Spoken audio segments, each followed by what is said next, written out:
India's second-hand bike market is getting completely out of control right now. And honestly, some old bikes are selling for prices that make absolutely no sense. So before buying your next bike, watch this carefully.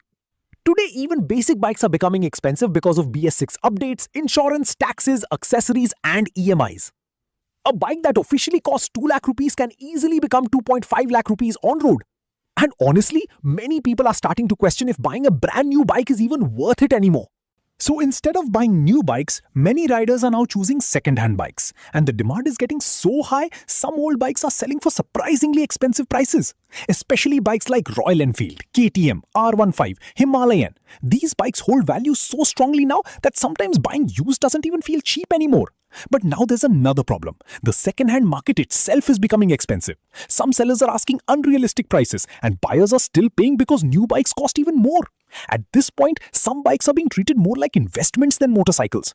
So what would you choose? A brand new bike with EMI or a well-maintained second-hand bike? Comment below.